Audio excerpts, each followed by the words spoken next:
A paz do Senhor, meus irmãos, tudo bem? Como vocês estão? Qual a expectativa para esse final de semana? Uma boa aula, é claro.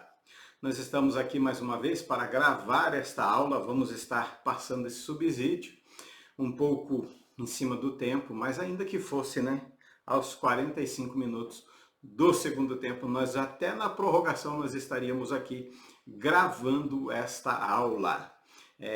Lembrando os irmãos que a CPAD não vai fazer a lição do terceiro trimestre.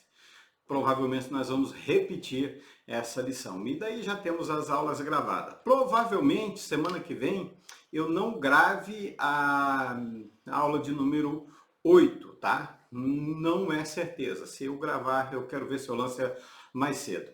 Tivemos uns probleminhas aí durante a semana, mas estamos aqui para comentar com você a aula de número 7, 17 de maio de 2020, Cristo é a nossa reconciliação com Deus. Texto áureo, porque Ele é a nossa paz, o qual de ambos os povos fez um, e derribando a parede de separação que estava no meio.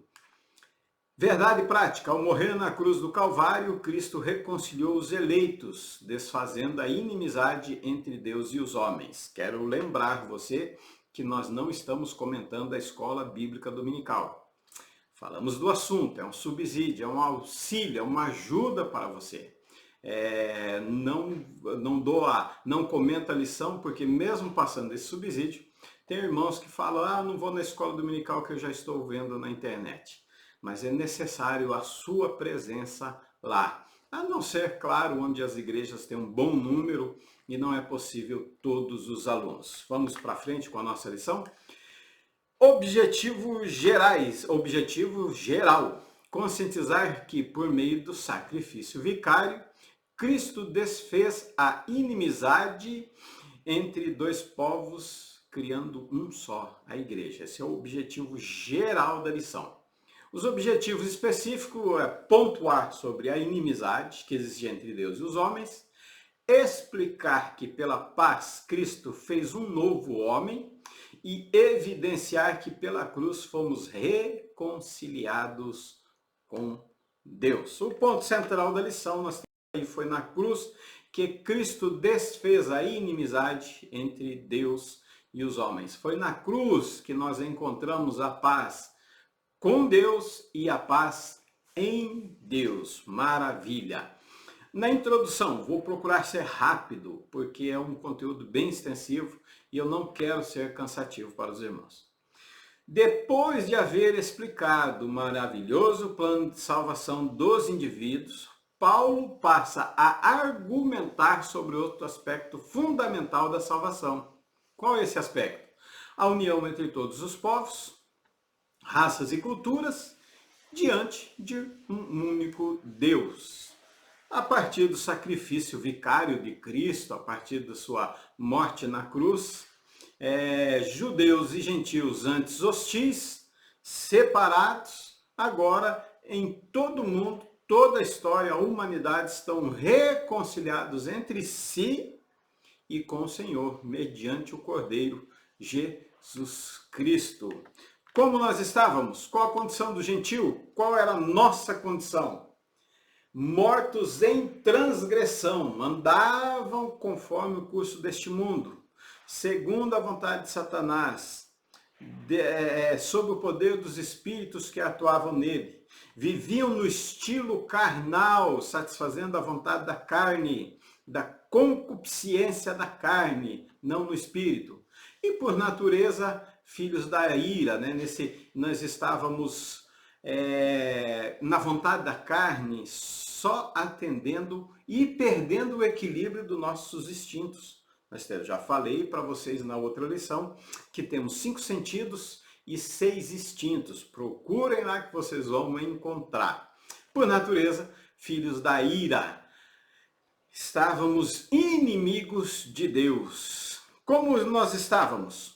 Sem Cristo, sem comunhão com Israel, sem conserto ou promessa, sem esperança, sem Deus no mundo.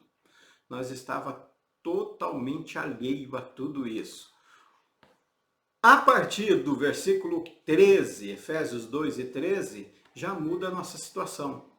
Já entra as riquezas da misericórdia, ou a riqueza da misericórdia de Deus, já entra o seu grande amor, um amor que já está atuante na pessoa de Jesus Cristo. João 3:16.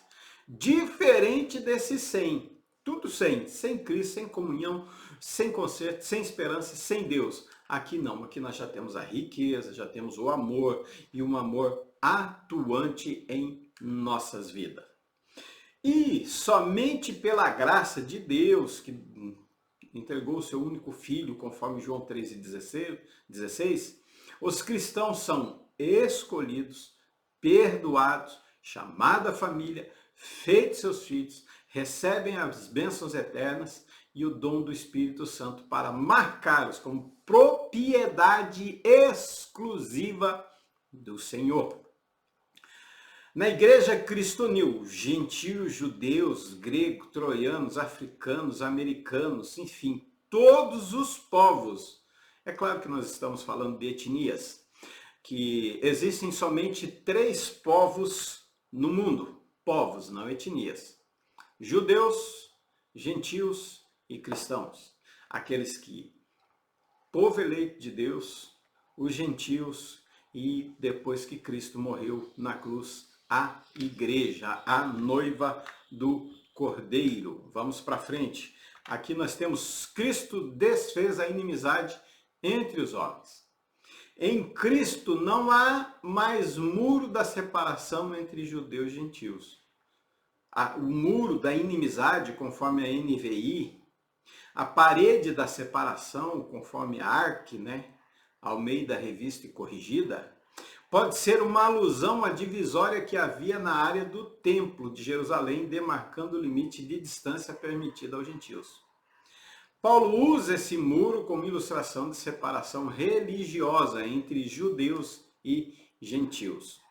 Vamos aos 2 tipos. Olha bem, eu peguei só esse ponto aí da lição da escola dominical, tá? E nós vamos dividir os 2 pontos da separação entre judeus e gentios.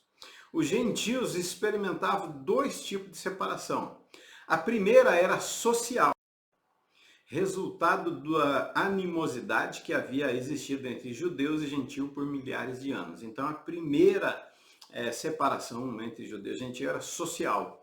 A segunda, os judeus consideravam os gentios como excluído, objeto de escárnio e de repreensão, impuro, totalmente impuro. Não são dignos, não eram dignos de fazer parte deste povo escolhido. Segundo os mais significativos tipos de separação, era espiritual, porque os gentios, como um povo, estavam separados de Deus de 5 maneiras diferentes. Primeiro, eles estavam sem Cristo. O Messias, não tendo um Salvador, não tendo um Libertador, sem o propósito, sem destino divino. Essa era a nossa situação. Essa era a nossa forma, de vivermos aqui na Terra. Não tínhamos Cristo, não tinha Messias, não tinha Salvador, não tinha Libertador, enfim, não tínhamos nada. É aquele sem que eu coloquei lá na introdução. 2, eles estavam separados da comunidade de Israel. O povo escolhido de Deus, os judeus, era a nação cujo rei supremo, o Senhor, o supremo rei, era o próprio Deus, e cuja bênção exclusiva e proteção ele se beneficiava. Então, esse rei, esse governo, esse mandato, essas bênçãos, essas promessas eram direcionadas somente a quem? Ao povo judeu. 3, os gentios eram estranhos à aliança da promessa. Como nós estudamos na lição, acho que passada ou retrasada, não me recordo agora, nós estávamos estranhos, alheios às alianças davídica, abraônica, davídica e de Moisés. São essas 3 alianças. Nós estávamos alheios e seguíamos outros caminhos, os gentios seguiam outros caminhos, não talvez por não acreditar em Deus, não por negar, não, porque não tinha esperança, porque eles não tinham caminho, eles não tinham um alvo a seguir. Esse era o motivo que eles estavam estranhos à aliança. Não podiam partilhar das alianças divinas. Por quê? Porque não era o povo escolhido por Deus, nos quais ele prometeu dar a seu povo uma terra, um sacerdote, um povo, uma nação, um rei, e para aqueles que crescem nele a vida eterna no céu. Mas isso era uma promessa ao povo judeu, exclusivamente a eles. 4. Eles não tinham esperança, nós não tínhamos esperança porque não havia recebido nenhuma promessa divina. Nós estávamos sem Deus no mundo. Embora, como falei, muitos deuses, embora muitos rituais, embora muitos costumes, mas sem Deus no mundo, conforme Romanos do 1, do 18 ao 26. Os gentios estavam autorizados a entrar na parte externa da área delimitada do templo, em Jerusalém. Essa grande área pavimentada em volta do templo, e o perímetro dessa área é de 900 metros. Esse pátio externo também era chamado de Pátio do Gentio. Vamos ver na foto aqui. Olha ali, aqui nós temos a foto, né? Temos a sala do templo, a Assembleia do Sinédrio, escola rabínica à esquerda e acima. Temos abaixo o pináculo do templo. À esquerda, à direita, aliás, o Pátio das Mulheres, a Porta Formosa, o Pórtico de Salomão e aqui bem no meio você vê ali Pátio do Gentio à esquerda. Então ali era o lugar onde os gentios ficavam para ouvir os ensinamentos, para assistir uma assembleia. Tá? O muro divisor do Pátio do Gentio, informação histórica. Mas os gentios eram fisicamente proibidos de acessar o pátio interno do templo, por uma barreira de 1,40 m de altura. Muro da inimizade, Efésios 2:14 NVI, tá? A versão nova versão internacional. O historiador Flávio Joséfo, informa que 13 placas de pedras com inscrições em grego e em latim foram colocadas ao longo da barreira, advertindo aos gentios que não entrassem. Olha que tristeza. Imagina, é o que nós estamos vivendo hoje com essa pandemia, é você chegar na igreja e eu, como pastor de igreja, dizer para você, meu filho, você tem que voltar para casa. Lógico que nós não estamos excluindo ele, é por questão de saúde, de prevenção. Mas os judeus faziam isso por questão religiosa. Então, quando o gentio chegava ali, já estava dizendo, ó, aqui você não pode entrar. Aqui você não pode cultuar, porque você não faz parte dessas promessas. Nas palavras de Joséfo, havia uma divisão feita de pedra. Sua construção era muito elegante. Sobre ela ficavam pilares em distâncias iguais entre um e outro, anunciando a lei da pureza. Olha que interessante. Em grego, em outras letras romanas, dizendo que nenhum estrangeiro, nenhum deveria entrar neste lugar. Era proibido, era uma divisão, era uma separação social ali e, com o entendimento dos judeus, uma separação de Deus. Os arqueólogos descobriram 2 dessas placas de aviso que dizem: nenhum estrangeiro tem permissão de entrar na balaustrada em torno do santuário e do pátio. Quem for pego será responsável por sua decorrente morte. E olha a pena que era. Não era simplesmente uma puniçãozinha, não. Era a morte. E quem era responsável era quem ultrapassasse esse limite. Esse muro divisor teve grande significado para Paulo. O que era físico, agora Paulo pega e transforma no espiritual, que foi preso em Jerusalém por supostamente levar um gentio para o pátio interno do templo. Então, para Paulo, né, teve um significado muito grande. E ele fala, olha, esse muro, em Efésios capítulo 2, versículo 14, ele diz que Deus derrubou esse muro. Deus acabou com essa inimizade. Deus nos reconciliou, não somente com ele, mas com os povos, com os judeus também. Paulo e outros cristãos judeus reconheciam que Deus havia anteriormente residido no templo, havia entrado na humanidade, na pessoa de Jesus, o Messias. a morte de Jesus na cruz e a sua ressurreição haviam, na verdade, rompido esse muro divisor. Com resultado, Paulo sabia que todos os povos tinham acesso. Agora não tem mais judeus, gregos ou gentios, não. É um só povo. O próprio Senhor Jesus, quando ele ora em João capítulo 17, versículo 15, ele diz: eu não oro somente por estes, mas eu oro por aqueles que o Senhor hão de me dar e que hão de crer nessa mensagem. Então nós vemos que esse muro já havia caído antes mesmo, na oração de Jesus. Jesus já estava derrubando esse muro antes dele chegar na cruz do Calvário. Como resultado, Paulo sabia de todas as coisas. Vamos para frente. Os gentios e os judeus são unidos pela cruz de Cristo. Reconciliar-se ambos em um só corpo com Deus, por meio da cruz, destruindo a inimizade por meio dela.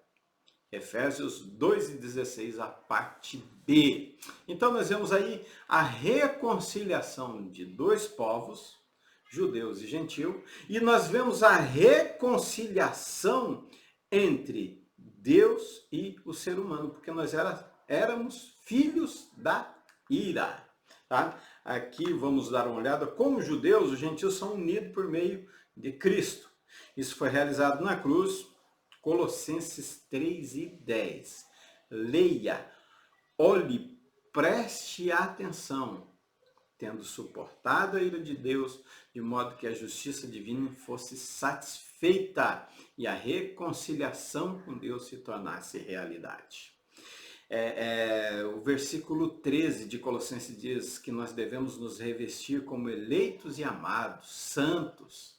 Vamos dar uma olhadinha nesse versículo? Deixa eu ver aqui na Bíblia do celular. É um pouquinho lento, mas vamos ler esses 3 versículos, porque ele é muito importante para a aula domingo. Preste bem atenção em Colossenses capítulo 3, versículo 10 a 13.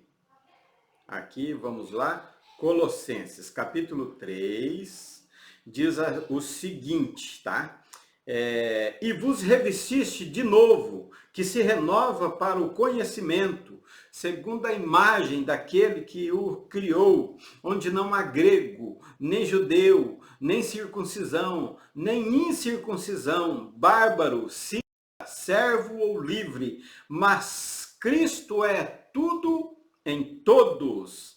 Revesti-vos, pois, como eleitos, santos e amados, de entranhas de misericórdia, de benignidade, humildade, mansidão e longanimidade. E mais ainda, olhe, suportando uns aos outros e perdoando uns aos outros, se alguém tiver queixa contra o outro, assim como Cristo vos perdoou, assim fazei vós também. Fomos perdoados, fomos reconciliados, foi construído uma ponte, não um muro. O muro foi derrubado e feito uma ponte. Então você foi perdoado, precisa perdoar também.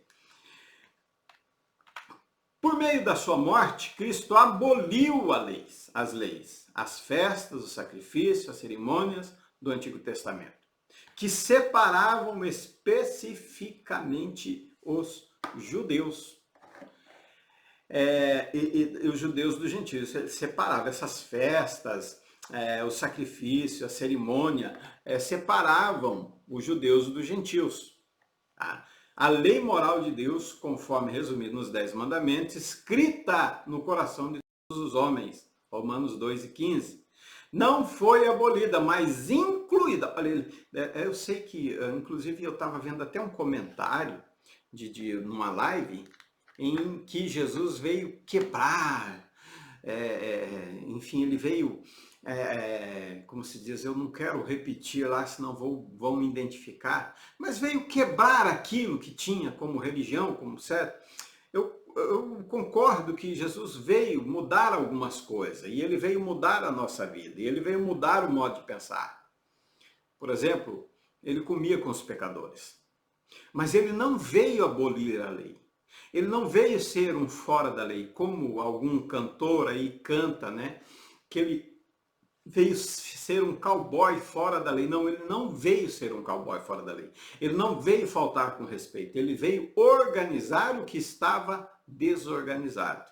Ele veio trazer a graça, ele veio trazer a organização, ele veio trazer o modo correto de nós agirmos. Ele não quebrou nada, porque se ele quebra, esse princípio de quebrar traz consigo um erro, quebrar uma lei, quebrar um costume, quebrar isso, quebrar, então traz um costume de erro, e Jesus não errou, ele foi perfeito. Tá?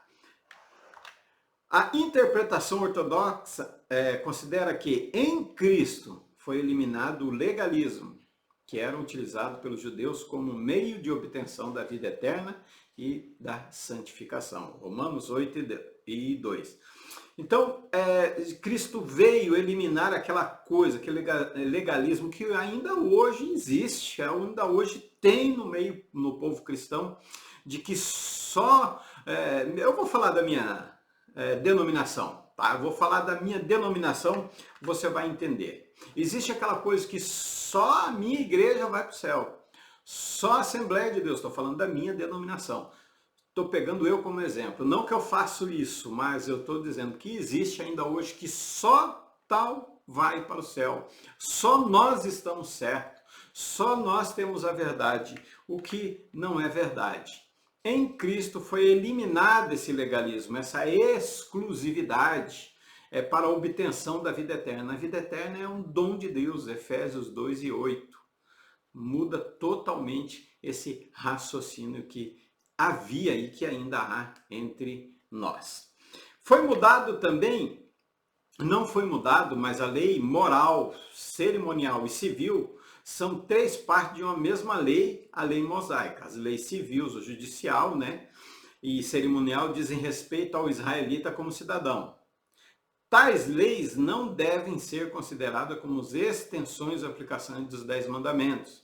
Essas leis específicas foram outorgadas principalmente à nação de Israel da antiguidade.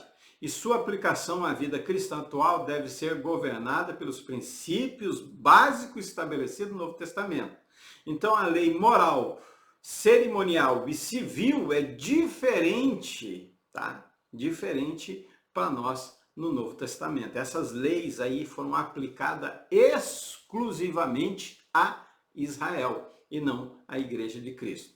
A lei moral, exceto o rito de guardar o sábado, né, permanece em vigor como padrão de conduta. A lei moral, mas não como meio de salvação, pois a salvação não vem pelas obras. Antes, claro, se tinha a ideia de que para ser salvo tinha que apresentar um cordeiro, um sacrifício, fazer uma obra de sacrifício para ser salvo. Mas isso não acontece mais entre nós. A salvação ela não vem por algo que eu faça, a salvação vem por algo que eu não mereço, mas sou alcançado. A graça, favor e merecido. Ninguém pode ser salvo obedecendo os 10 mandamentos. Jamais, não tem como, já foi provado, ninguém pode. Não podemos ser justificados pela lei, não podemos ser justificados pelas obras. Somente poderemos ser justificados através de Cristo. Entretanto, esses mandamentos ainda estão válidos para que leve o cristão a descobrir a natureza e o poder do pecado. Essa verdade Paulo ensina, Romanos 13:20, porque pela lei vem o conhecimento do pecado.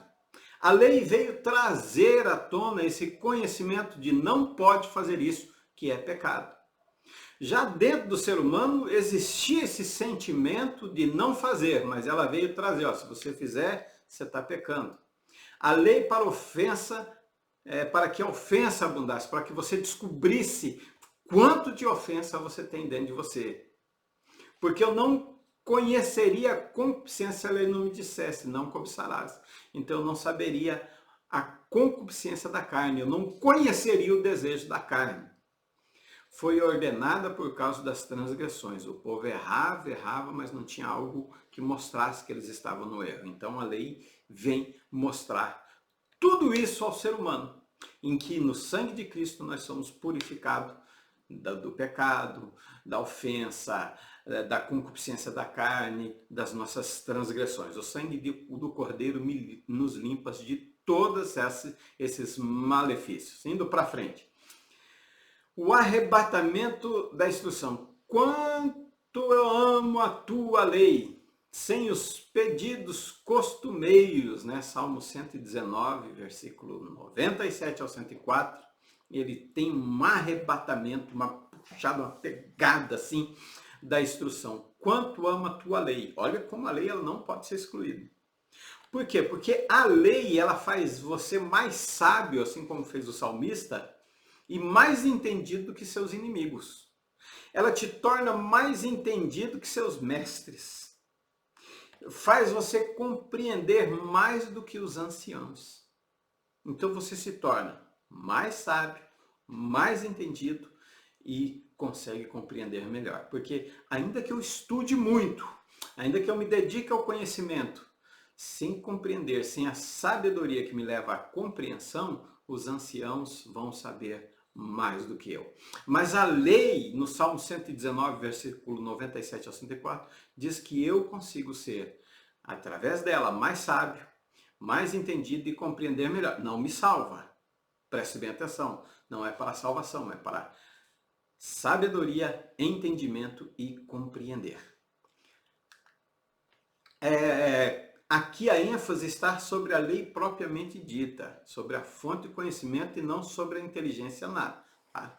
É sobre o que você adquiriu o conhecimento e não sobre a sua inteligência de decorar, de desenvolver, de entender melhor. Por exemplo, tem pessoas que ela já é autodidata, então não, a lei não está, né?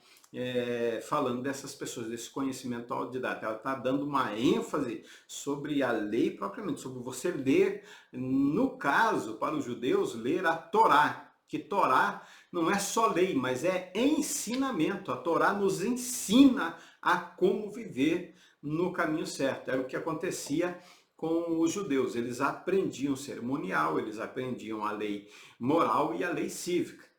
Então, isso trazia o quê? Uma ênfase sobre a lei que tornava você mais sábio, mais entendido e compreendia melhor a situação.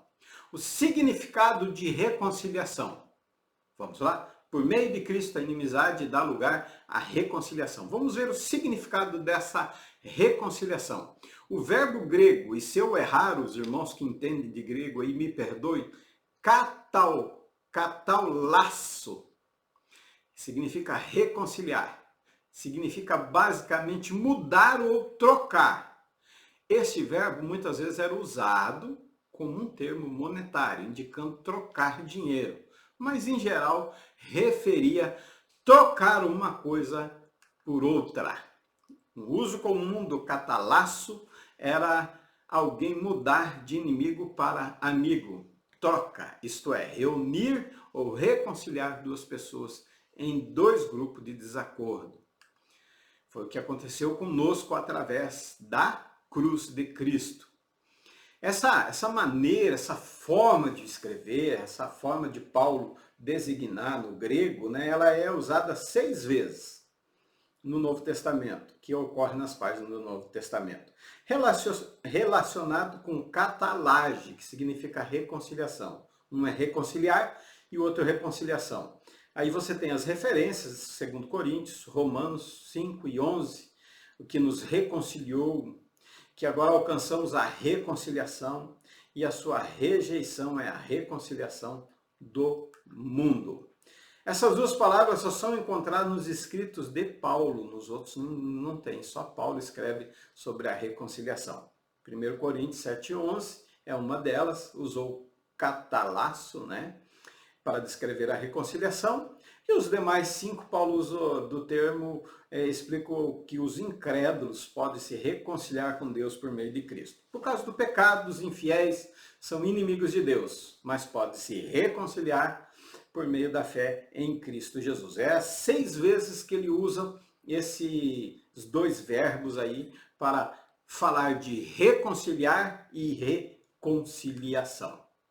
O pecado, a reconciliação refere-se à restauração do pecado, do pecador à comunhão com Deus. O pecado de rebelião da raça humana trouxe como resultado o quê? Uma hostilidade, uma inimizade, uma falta de afeição, uma alienação a Deus. Quer dizer, nós estávamos alienados a Ele, fora, perdidos.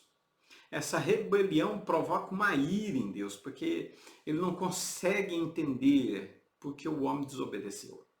Claro que Ele entende, a minha maneira figurativa de dizer que Ele fica irado em que o homem não conseguiu obedecer um simples pedido dele. Não coma. Então essa ira de Deus nos torna o quê? Filhos da ira. Nós somos pecadores, filhos da ira. 2. A reconciliação entra em vigor mediante o arrependimento e a fé pessoal em Cristo do pecador. A igreja recebeu de Deus o ministério e a reconciliação para conclamar todas as pessoas a se reconciliarem com Ele. Você lembra lá em Efésios capítulo 1, versículo 5, o 4 ele diz que nos elegeu antes da fundação do mundo, e depois o 5 ele diz que nós somos feitos filhos de adoção, nós somos filhos adotivos.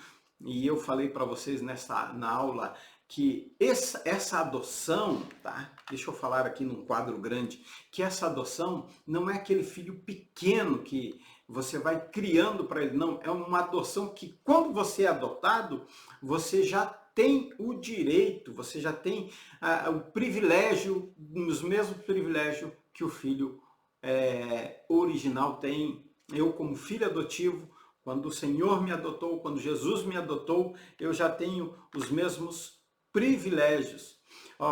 E com isso eu posso conclamar a todas as pessoas a se reconciliar com Ele, a dizer, olha, se você aceitar Jesus, você vai ter os mesmos privilégios que eu tenho, você vai ter os mesmos privilégios, as mesmas promessas, as mesmas razões para Israel, tudo para Israel, vai ter para você também, porque você é co-herdeiro com Cristo.